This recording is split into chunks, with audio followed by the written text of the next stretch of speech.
Irmãos, eu estava pensando uma coisa aqui que eu achei muito interessante. Você já reparou que Jesus, ele não orava em público? Você não vê Jesus fazendo longas orações diante da multidão e nem mesmo diante dos discípulos. É claro que ele ensinou os discípulos a orar, a oração do Pai Nosso. Jesus falava a respeito da oração, ele contou parábolas sobre isso, mas você não vê Jesus orando diante das pessoas. E olha, o que eu descobri aqui hoje, irmãos, vai mudar totalmente a sua vida. A partir de hoje, se você fizer o que Jesus fez, se você fizer exatamente o que eu vou te passar aqui, a sua vida de oração vai ser outra, os milagres vão acontecer continuamente na sua vida, Deus vai ter prazer em responder suas orações. Amém? Eu sei que Jesus, ele falou sobre isso quando ele disse que nós não devemos orar como os fariseus, como os religiosos da época. Mas, irmãos, tem algo mais profundo aqui que talvez você não sabia. E enquanto eu meditava aqui na palavra de Deus, o Espírito Santo me levou numa outra passagem onde o profeta falou com uma viúva e ela precisava de recursos, ela precisava que um milagre chegasse na sua vida e assim, de forma rápida. Irmãos, foi então que Deus deu a instrução para o profeta. É uma instrução tão fácil de colocar em prática, mas a gente não percebe. E Jesus, ele praticou milhares de anos depois e a gente percebe que deu certo. Os milagres realmente acontecem. Então, fique comigo até o fim, porque eu vou te explicar esse segredo, vamos assim dizer, espiritual, que vai mudar a sua vida, tá bom? Eu sei que hoje a gente vive numa época em que as pessoas parecem que estão competindo, Quem mostra mais a espiritualidade? Quem é mais santo que o outro? Principalmente quando alguém começa a andar muito na linha, quando a pessoa acaba ficando muito santa, muito espiritual, é muito normal ela cair naquele outro extremo de querer julgar as pessoas. E ela, mesmo sendo espiritual, mesmo estando buscando muito a Deus, ela começa a julgar os outros, achando que os outros estão muito longe de Deus e que ela está mais perto. Então, o pior tipo de orgulho é o orgulho espiritual. A gente tem que tomar muito cuidado com isso. Eu me lembro uma vez, irmãos, eu fui numa igrejinha muito simples, uma igrejinha assim com poucos membros, e o pastor da igreja, durante um bom tempo da sua pregação, ele criticava outras igrejas. E ele até falava: irmãos, tem igreja que a gente vai, é aquelas cadeirinhas confortáveis, você senta, parece que você está no cinema. Irmãos, aqui é raiz, aqui o culto é assim, é simples, mas o poder de Deus está nessa igreja. E realmente, irmãos, Deus usou muito aquele irmão, mas eu fiquei muito preocupado de ver as palavras dele, de ouvir as palavras dele, porque Jesus disse que a boca fala do que está cheio o coração, certo? Se você quiser conhecer uma pessoa, preste atenção nas palavras dela, porque as palavras sempre vão falar o que está aqui, Irmãos, então eu fiquei muito preocupado de ver algumas palavras assim com tom de orgulho, de soberba, sabe? E infelizmente passaram-se aí alguns meses e eu fiquei sabendo que aquele pastor, que era tão usado por Deus, ele se desviou, ele saiu dos caminhos de Deus. E aí eu pude me lembrar daquela noite em que ele se achava muito superior. Inclusive, ele tinha acabado de chegar de um jejum de 30 dias, irmãos. Ele ficou 30 dias nesse jejum e então ele estava se achando muito assim, o Todo-Poderoso, sabe? Um homem muito santo. E realmente ele estava muito próximo de Deus, mas ao mesmo tempo ele caiu nesse engano de achar que ele era melhor do que os outros só porque ele fazia muitas coisas, só porque ele estava jejuando, renunciando muita coisa. Então a gente tem que tomar cuidado com isso também. Mas o que eu vou te mostrar aqui hoje, se prepare, porque vai ser bênção para a tua vida, tá bom? Então vamos lá. Irmãos, como eu estava falando para vocês, parece que a gente vive numa competição espiritual, sabe? As pessoas estão querendo sempre mostrar o quanto elas oram, jejuam, o quanto elas são comprometidas. E se a gente não vive igual a elas, se a gente não tem o mesmo nível, sabe, de busca pelo Senhor, é como se a gente não estivesse fazendo nada. É como se a gente não fosse espiritual de verdade. E é muito ruim viver dessa maneira, porque parece que a gente vai ficando invisível dentro da igreja, dentro de casa. Parece que a gente perde o nosso valor, porque as pessoas sempre costumam exaltar aquilo que nós fazemos e não quem nós somos, e não o nosso caráter. Então vamos tomar cuidado com isso, porque nem todas as pessoas que estão fazendo muita coisa estão realmente perto de Deus. Irmãos, inclusive, quando a gente olha para o ministério de Jesus, para a vida dele, a gente percebe que ele gostava muito de lugares secretos, lugares onde a multidão não estava. Jesus não fazia questão de estar rodeado de muita gente, ele queria qualidade. Ele queria qualidade nos relacionamentos, na vida com Deus, não é assim? E hoje parece que tudo aquilo que a gente faz não tem muito valor, afinal de contas ninguém comenta, ninguém elogia, ninguém te dá um tapinha nas costas. Mas irmãos, a palavra de Deus garante que o Pai, Ele está com os olhos fixos em tudo que você faz quando a sua porta está fechada. Guarde isso que eu estou te falando, a sua porta precisa estar fechada. Eu quero ler para você o que está escrito em Mateus capítulo 6, o versículo 5. Olha só o que Jesus disse. Quando vocês orarem, não sejam como os hipócritas, que gostam de orar em público nas sinagogas e nas esquinas, onde todos possam vê-los. Eu lhes digo a verdade, eles não receberão outra recompensa além dessa. Amém? Irmãos, isso aqui é muito forte porque ele usou a palavra hipócrita. Eu não sei se você sabe o verdadeiro significado dessa palavra, mas no original grego, essa palavra hipócrita era usada para descrever um ator de teatro. Ou seja, alguém que usava uma máscara e interpretava um papel. Então Jesus estava falando o seguinte, olha, não transformem a oração num palco, não sejam atores da fé, porque o problema deles não era orar, mas fazer da oração uma performance para ganhar os aplausos das pessoas. Então Jesus foi muito direto, aquele que busca o aplauso, ele não terá recompensa de Deus. A única recompensa que ele terá é o elogio das pessoas, entendeu? Mas aí então Jesus não apenas acusou essa maneira de se exibir para as pessoas, mas ele nos deu também um segredo espiritual que traz muita recompensa, irmãos. Olha, se você começar a praticar isso aqui, a sua vida vai mudar. Olha só o versículo seguinte, de Mateus capítulo 6, o versículo 6. Ele disse assim, ó: mas quando você for orar, vá para o seu quarto, feche a porta e ore ao seu pai que está em secreto. Então o seu pai que vê em secreto o recompensará. Amém? Olha que coisa linda, irmãos. Então, o lugar secreto, irmãos, primeira coisa que você tem que saber, não é o cômodo da sua casa. É um ambiente espiritual onde o seu coração se conecta com o coração de Deus, sem máscara, sem plateia, sem filtro, certo? É nesse momento que você rasga o seu coração e que você já não tem mais reservas diante de Deus. Você fala tudo que está dentro de você. E é nessa hora que a recompensa vem não das pessoas, mas vem de Deus, vem do seu Pai Celestial. E aí, irmãos, que começa a mudar tudo na sua vida. Olha, faz o teste e depois você me fala aqui nos comentários se não vai dar resultado na sua vida. Comece até a anotar as orações que você faz de todo o coração quando você fecha a porta. Você vai ver que a recompensa chega na hora certa. É profundo demais, irmãos. Quando você fecha a porta, você na verdade está tendo um ato de fé.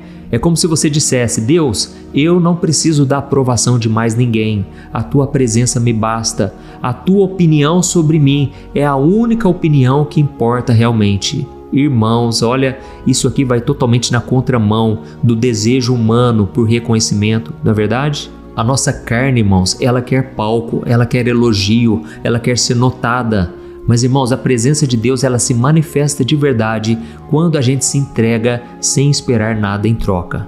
E é muito importante você saber de uma coisa: não é errado de forma alguma você orar em público.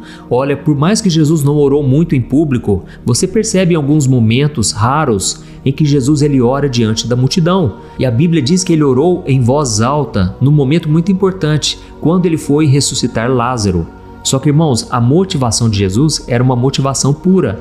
E sabe qual foi a oração dele? Ele disse assim, ó: Pai, eu te agradeço porque o Senhor me ouve. E eu disse isso por causa da multidão que está aqui, para que eles creiam que tu me enviaste. Amém? Então, irmãos, o objetivo de Jesus era glorificar o Pai, era fortalecer a fé das pessoas e não para mostrar o quanto ele era espiritual. Então o problema nunca é onde você ora, mas por que você ora. Irmãos, esse princípio de fechar a porta é tão importante que Deus repete essa mesma história poderosa no Antigo Testamento. Lembra do que eu falei da história de uma viúva? Então, a história dessa viúva é muito forte porque ela estava endividada, ela estava desesperada. O marido dela, que era um profeta, ele tinha morrido e ele acabou deixando dívidas para sua família. E aqui eu aprendo uma coisa muito interessante. Tem muitas pessoas, irmãos, que são de Deus, são homens, são mulheres de oração, são pessoas que amam ao Senhor, mas não sabem lidar com as coisas dessa terra. Não conseguem ganhar dinheiro, não sabem muitas vezes lidar com o próximo, têm dificuldade mesmo de viver nessa terra. Então, irmãos, aqui a gente vê esse exemplo. Esse homem era um profeta, era um homem de Deus, mas ele acabou deixando uma dívida para sua família e ele morreu. E agora o credor estava lá na porta de casa, na porta da casa da viúva, e ele queria levar os seus 2 filhos como escravos para pagar a dívida. Aí você imagina o desespero dessa mãe, e ela então corre até o profeta Eliseu. E a Bíblia diz algo muito interessante, lá em 2 Reis, capítulo 4, eu vou resumir para você. A Bíblia diz que o profeta pergunta para a mulher o seguinte: o que você tem em casa? E ela então responde: olha, meu senhor, eu não tenho nada, a não ser uma vasilha de azeite. E olha que interessante, irmãos, muitas vezes a gente acha que não tem nada, né? Assim como ela mesma disse, eu não tenho nada. Mas, irmãos, nós sempre temos uma vasilha de azeite, ou seja, um pouco de fé, um pouco de esperança, algo que Deus pode usar para começar o milagre. Amém? Então Eliseu, ele deu uma instrução que parece que não tinha muita lógica. Ele falou para a mulher o seguinte: olha, faz o seguinte, peça muitas vasilhas emprestadas para os seus vizinhos, mas tem que ser vasilhas vazias. E não peça só algumas não, peça bastante. Irmão, sabe o que aconteceu? Depois ele falou assim, e depois você entra na sua casa com seus filhos e fecha a porta. Glória a Deus. Olha o que ele falou para ela, fecha a porta. Lembra daquele princípio, daquela chave espiritual lá de Jesus em Mateus capítulo 6? Quando você for orar, feche a porta e fale com o seu pai em secreto e ele te recompensará. Irmãos, o profeta Eliseu falou para a mulher o seguinte: olha, entre na sua casa com as vasilhas vazias que você vai pegar dos seus vizinhos, feche a porta com os seus filhos e aí você derrama o azeite em cada vasilha e vá separando as que forem ficando cheias. E aí, irmãos, é isso que eu queria falar com vocês agora e depois eu quero fazer uma oração pela sua vida, porque, irmãos, isso aqui é muito forte. Deus está nos ensinando aqui um padrão espiritual. Existem multiplicações que só acontecem na privacidade. Guarde isso que eu estou te falando agora. Existem multiplicações que só vão acontecer quando você estiver no privado. Amém? Existem milagres, irmãos, que não foram feitos para ter testemunhas curiosas. Sabe, as pessoas são muito curiosas, as pessoas não querem ter um relacionamento com Deus e elas gostam de bisbilhotar a vida dos outros. Então, irmãos, nós precisamos prestar atenção nisso, porque enquanto a gente ficar tentando provar para os outros que nós somos fiéis, que nós oramos, que nós merecemos, irmãos, o azeite não flui, o milagre fica travado, mas é somente quando você fecha a porta, ou seja, quando você para de se justificar e de se explicar para os outros, é que o óleo de Deus começa a encher as vasilhas vazias da sua vida. Amém? Então, irmãos, como eu falei, fechar a porta não é você se trancar num quarto, mas isso está relacionado ao seu coração. Então, fechar a porta também significa você calar as distrações. Não adianta você ir para um quarto orar com o celular do lado, vibrando a cada notificação, respondendo uma mensagem aqui e outra ali. Irmãos, isso não é fechar a porta. Deus quer a sua atenção inteira. Ele quer ter um tempo de qualidade com você. Glória a Deus, está entendendo essa mensagem? E talvez você se pergunte assim, mas pastor, como que eu sei que eu estou fazendo algo só para ser visto pelos outros? Irmãos, é muito simples, pensa comigo numa coisa. Quando você posta, por exemplo, uma foto durante o seu jejum, qual é a intenção do seu coração? Você quer edificar alguém realmente ou você quer que as pessoas saibam que você está se consagrando?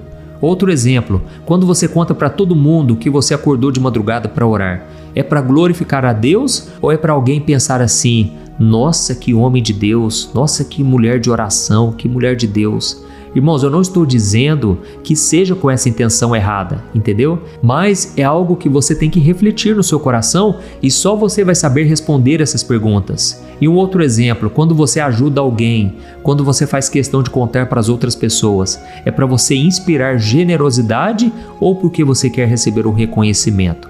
Irmãos, tudo isso podem ser, não estou dizendo que sejam, mas podem ser portas abertas para a vaidade. E quando você tem a vaidade no seu coração, você se esvazia do poder espiritual, porque Deus só libera o azeite da sua presença, o azeite da multiplicação, quando essas portas para o ego se fecham, entendeu? Então tem milagres, irmãos, que não cabem diante do público, porque Deus quer que você tenha certeza de que foi Ele que fez e mais ninguém. Amém? Talvez você está aqui me ouvindo e você está vivendo uma fase que ninguém reconhece o que você faz para o Senhor, o seu trabalho para o reino, as suas ofertas, o seu tempo de oração. Eu sei que tudo isso parece sem valor aos olhos dos outros, mas hoje Deus está te lembrando o seguinte: meu filho, eu estou vendo tudo. Eu vou me manifestar na sua vida. Eu vou te provar que você não tem que mostrar nada para ninguém. Eu sou o Deus da tua vida, da tua história. Amém? Glória a Deus, irmãos, nós vamos orar nesse momento.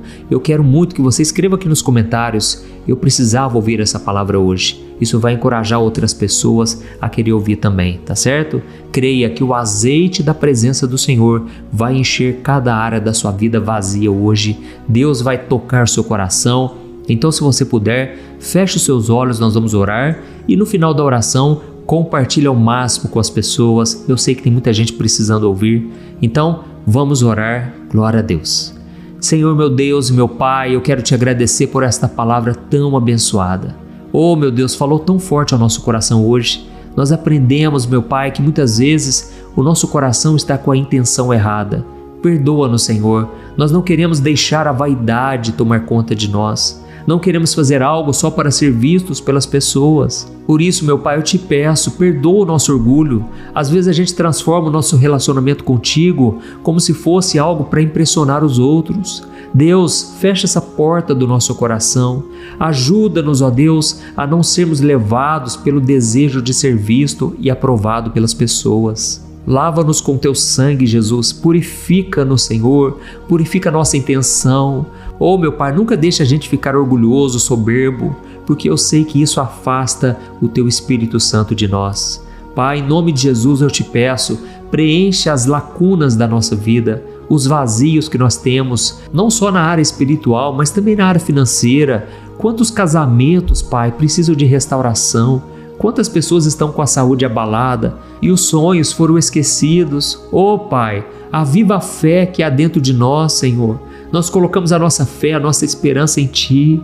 Oh, meu Deus, nós não queremos, Pai, viver longe da Tua presença, Pai. Nós já passamos tempo demais fora da Tua vontade. Nós queremos andar em obediência, em santidade, não para provar nada para ninguém, Pai, mas para tocar o Teu coração, para mostrar para nós mesmos que nós temos valor. Oh, meu Pai, eu sei que o Senhor nos ama de forma incondicional. Eu te agradeço, Pai, porque vale muito a pena, Senhor, andar em santidade, buscar a Tua face e não apenas as Tuas mãos, não apenas aquilo que o Senhor pode fazer por nós. Oh Deus, muito obrigado, Senhor, por esse momento tão especial, que a cada dia, Pai, a gente possa se fortalecer no corpo, na alma e no espírito também, Pai. Ajuda-nos, Senhor, a caminharmos na luz contigo, sem depender do aplauso dos outros, porque da mesma forma que a multidão exaltava a Cristo, essa mesma multidão dizia: crucifica-o. Então, Senhor, nós não queremos depender da aprovação de ninguém. Só o Senhor sabe o que é melhor para nós. Só o Senhor nos ama incondicionalmente. E por isso, meu Pai, eu te peço agora que o Senhor traga salvação também na vida dessas pessoas. Oh, meu querido irmão e minha irmã, eu não poderia deixar de passar esse momento tão especial e te perguntar se você já entregou a sua vida para Jesus. Você já fez uma oração de entrega realmente? Você já pediu para Jesus ser o seu Senhor, o seu Salvador? Você crê realmente que Ele morreu na cruz no seu lugar e Ele ressuscitou ao terceiro dia para te salvar? Então, se você puder, repita essas palavras comigo agora, de todo o seu coração, e aonde você estiver, não importa a sua situação, não importa se você está no fundo do poço, se você está cheio de vícios, de pecados, Jesus Ele vai te perdoar, Ele vai mudar a tua vida. Amém? Faça essa oração junto comigo assim, ó. Senhor Jesus, eu reconheço que sou pecador e eu preciso de Ti. Eu te entrego, Senhor, a minha vida e o meu futuro nas Tuas mãos. Eu creio que o Senhor morreu na cruz por mim e ressuscitou, e eu te recebo como meu único Senhor e Salvador. Ó Senhor Jesus, escreve o meu nome no livro da vida e cuida de mim, Senhor. Guia os meus passos, me proteja, Senhor, me ajude a ser fiel até o fim. É em Teu nome que eu oro e já te agradeço. Amém. Glória a Deus. Oh, meu querido irmão, se você orou de todo o coração, creia que o Senhor já estendeu as mãos sobre você. Você foi salvo nesse exato momento, não por aquilo que você fez ou deixou de fazer, mas por aquilo que Jesus fez por você lá na cruz. Amém? Simplesmente receba o perdão pela fé, a salvação e caminhe com o Senhor a partir de agora. Procure uma igreja mais próxima de você, mas que haja também nesta igreja a pregação do Evangelho, o amor dos irmãos e o desejo do fundo do coração que você permaneça fiel até o fim. Amém? Deus te abençoe, eu te espero no próximo vídeo. Um grande abraço.